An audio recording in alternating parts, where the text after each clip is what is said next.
Қысқы спорт түрінің қай-қайсы болмасын денені шынықтыруға, әрдайым дененің сау жүруіне кепілдік береді. Рас айтасың, енжарлыққа салынбай, денсаулық пен сырт тұлғаңызға көңіл аударыңыз. Шанамен сырғанау, коньки тебу, сноуборд, хоккей, шорт-трек, тіпті қар атысу болсын, керемет күй сыйлайды. Осы орайда Нұржан шорт-тректен әлем кубогінде күміс медаль иеленіп, еліміздің рекордын жаңартқан спортшы туралы сюжетке кезек берсек. Әрине ендеше бірге көрейік. Триатлон, хоккей, шорт-трек, мәнерлеп сырғанау сынды қысқы ойындар соңғы кезде елімізде қарыштап дамып келеді. Олай дейтін себебіміз кеше ғана шорт-трекші Абзал Әжіғалиев Қазақстанның атын әлемге тағы бір танытты. Канадада өткен әлем кубогінде күміс медаль алып, шорт-трек бойынша еліміздің рекордын жаңартты. 11 жастан бері осы спорт түрімен айналысып жүрген спортшы 500 метр қашықтықта мұзда жүгіруден сынға түсіп келеді. Жүгіретін дистанциям негізінде 500 метр, ол қысқа дистанция, спринт деп аталады, жылдамдыққа. Өзімнің сүйікті дистанциям. Сол дистанцияда күміс медаль алдым.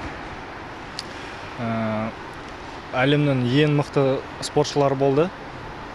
Қуаныштым осы қазақ еліне күміс медаль алып келгеніме.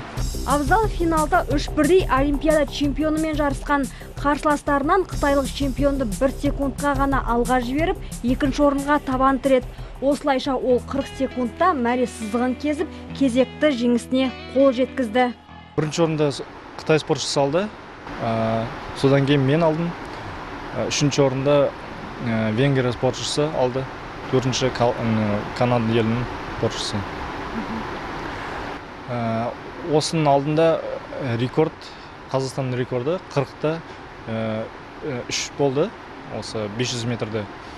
Сол жарыста 2 рет жаңарттым осы рекордты. Бірінші рет 40-та 2 болды, және финалда 40-та 1 жасадым. Абзалдың жетістіктері болған емес. Спортшы толағай жеңістерге 2011 жылы Алматыда өткен Азияда ойындардан бастап қол жеткізе бастады.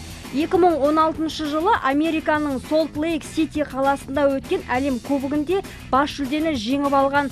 2016-2017 жылдары өткен әлем кубогінде де 2 дүркін қола жүлдегері және күміс жүлде иегері атанған.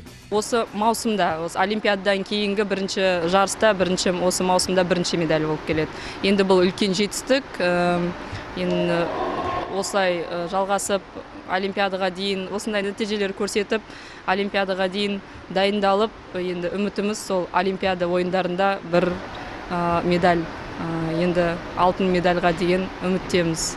Енді Абзал алда өтетін әлем кубогының келесі кезеңдеріне дайындалу үшін Ресейге кетеді. Екінші кезең өзіміздің Алматы қаласында өтпек. Ендеше спортшының алдағы жарыстарына тек сәттілік тілейміз. Біздің ел осындай.